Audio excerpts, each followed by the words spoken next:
შესავალი. ვიწყებთ ჩვენს მორიგ Zoom-ს. მაშინვე გეტყვით, პროგრამისტების კვირეული ანგარიში უკვე დავდე ჩატში. შეგიძლიათ გახსნათ და მშვიდად ნახოთ რა გაკეთდა. ბევრი საქმეა დახურული, ამიტომ ახლა ხმამაღლა არ დავიწყებ მთელი ტექნიკური ნაწილის პუნქტებად განხილვას. წერილობით უკვე ყველაფერი დევს.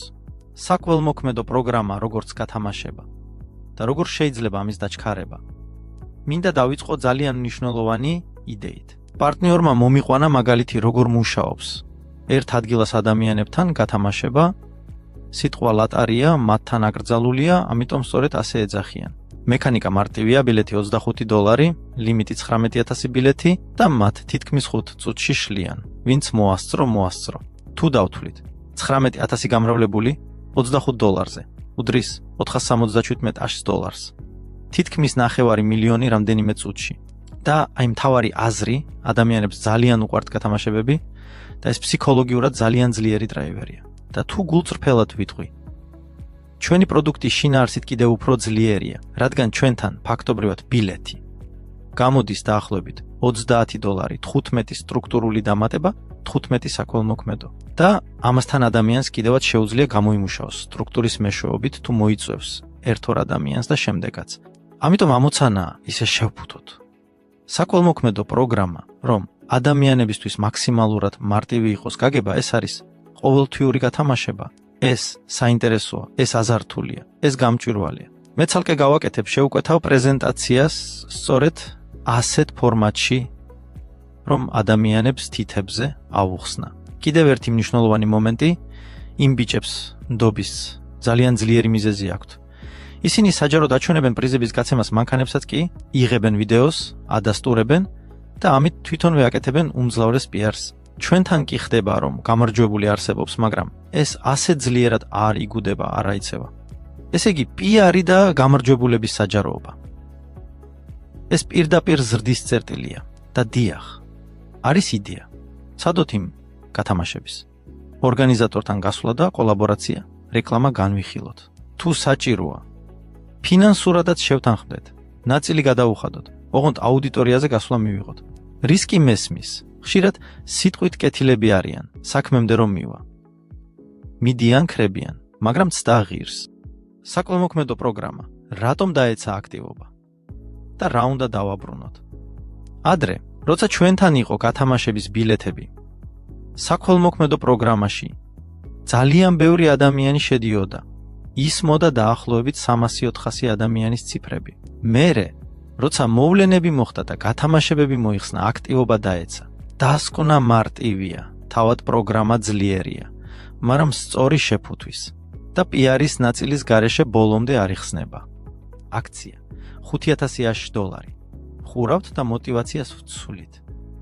ახლა ჩვენს აქციაზე 5,000.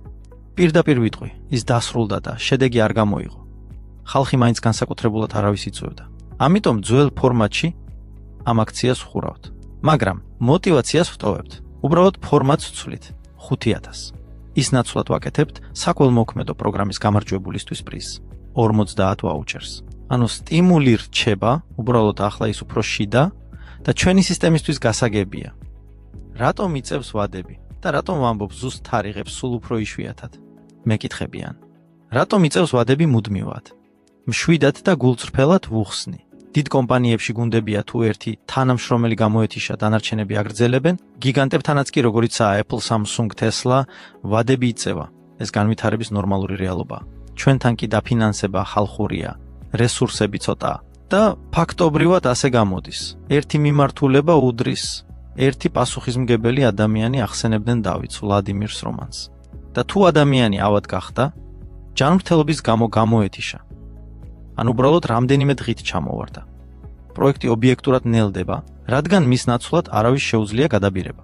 ამიტომაც ვამბობ, სულ უფრო მიჭირს რკინის თარიღების დასახელება, რადგან აქ რეალურად ძალიან დიდი ადამიანური ფაქტორია. ტურნირები, სტატუსი, ტესტები და როგორ გაუშვებთ ტრაფიკს. ახლა ტურნირებზე მე დავით ვესაუბრე. გამოჯამრთელდა და მისი თქმით თითქმის ყველაფერი მზად არის. გეგმა ასეთია. ტესტირებას ვიწყებთ თითქმის შეიძლება ვთქვათ, ხვალ, ჯერ ადმინებით და კვირის ბოლოსთვის, თუ ყველაფერი ნორმალურად იქნება. ტესტზე პარტნიორებსაც ჩავრთავთ. სპეციალურად ფრთხილად ვამბობ, როგორც გამოვა, რადგან ყველას გვესმის რეალობა. თუ ტესტები კარგად ჩაივლის, შემდეგი ნაბიჯი. ტურნირებზე ვიდეო პრეზენტაციის გაკეთებაა, როგორც უკვე გვაქვს საიტზე პრეზენტაციების ფორმატით. შემდეგ ტრეფიკის გეგმა ტურნირებს გავარეკლამებთ გარეთამაშის შიგნით, სადაც დაახლოებით 300,000 ნიკია. მაგრამ ეს არ იქნება ჩავრთეთ და წავიდა. ფრთხილად ჩავრთავთ, რომ სერვერებმა გაუძლოს და პარალელურად გავაგრძელებთ ტესტირებას რეალურ შემოდინებას. და კიდევ ერთხელ, პირველად ტურნირები იქნება მსუბუქ რეჟიმში, ოქროზე, რათა სისტემა დავამუშაოთ, დავამრგვალოთ. და მხოლოდ მაშინ, როცა ყველაფერი სტაბილურად და ავტომატურად იმუშავებს, გადავდივართ ტურნირებზე ფულის კაბინეტში გატანის ლოგიკით. 5 ვაუჩერები. წესი ახალი პარტნიორებისთვის. პასუხობ კითხვას, შეძლებენ თუ არა ახალი პარტნიორები ვაუჩერების ყიდვას. დიახ, შეძლებენ, მაგრამ მხოლოდ პაკეტები 12, 48, 100. და დამატებით 48-იანი პაკეტი. იძლევა ბონუს, ოქროს 1000. ახალი პარტნიორებისთვის. ძველებისთვის ყველაფერი რჩება, როგორც იყო. კლუბი, სუბთა მილიონი, მენტორობა, რისკები და როგორ მივიღებთ გადაწყვეტილებას. მე უკვე ვხედავ, რომ ბევრს თავში არეულობა ექნება. ეს რა არის? სწავლება. ეს ინვესტიციებია. ეს კიდევ ერთი პროექტია, საერთოდ რატომ გჭირდება? რომ მერე არ იყოს საუბარი. ჩვენ ასე არ გვეგონა, ახლა უხსნი. ეს თემა სპეციალურად საჯარო დავციე, რომ გადაწყვეტილება ერთად მივიღოთ და არა ისე, რომ მერე ვიღაცამ თქვას შენ ისევ ყველა სენდე. აქ იქნება განხილვა, მასალები, კენჭისხრა, კოლექტიური პასუხისმგებლობა.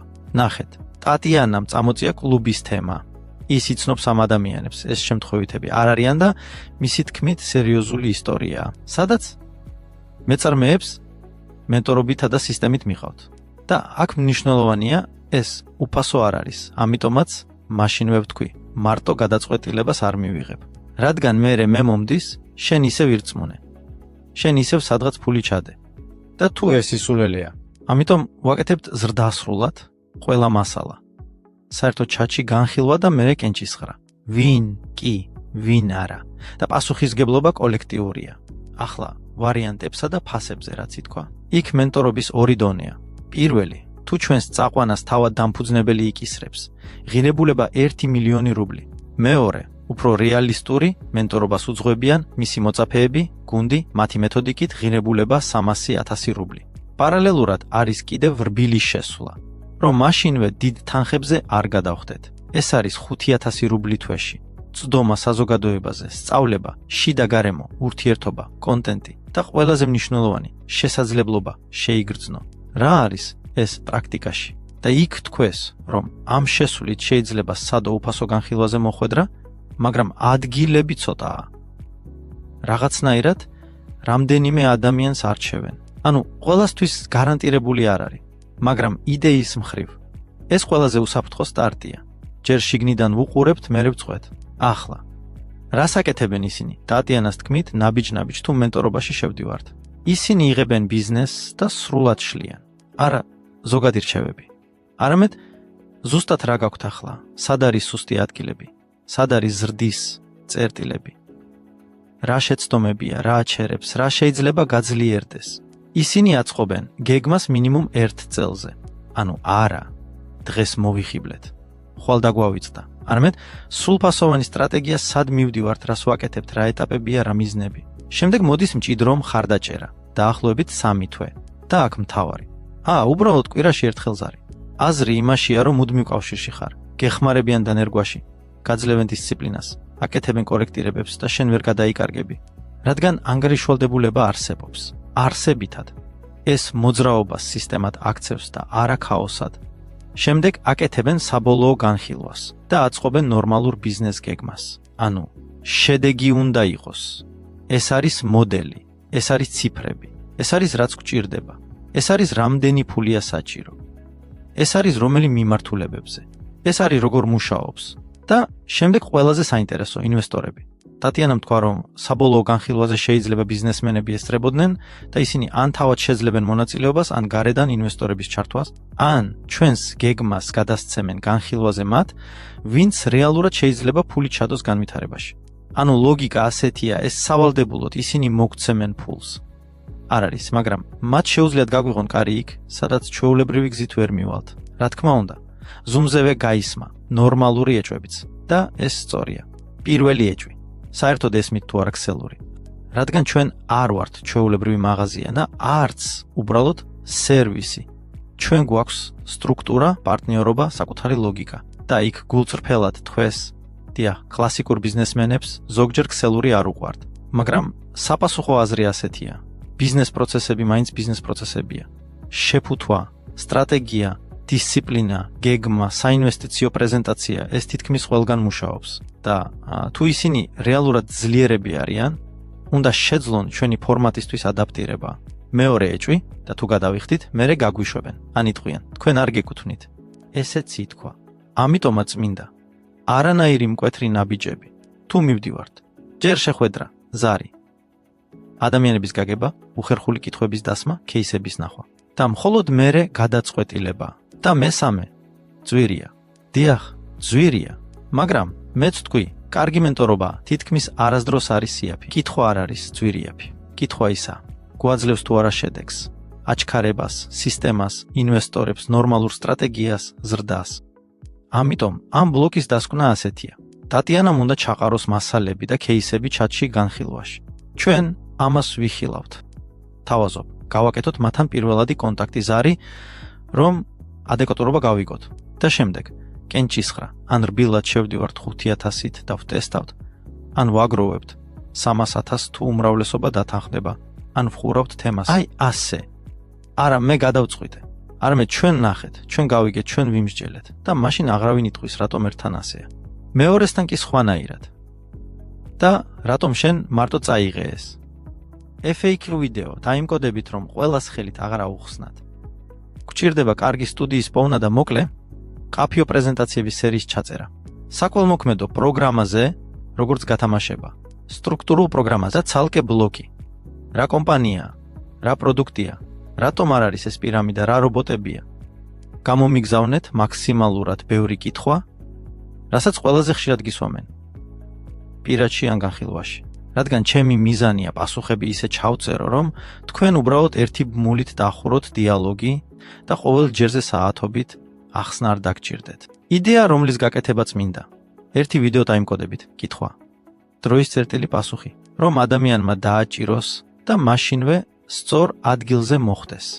რობოტები და ტელეგრამი რობოტებზე. შედეგი არის, მაგრამ ისევ იმავე პრობლემას ვაწყდებით. ძალიან რთულია ყველასთვის ხელით ახსნა. ამიტომ ვუბრუნდებით სისტემურ პრეზენტაციებსა და ვიდეოებს.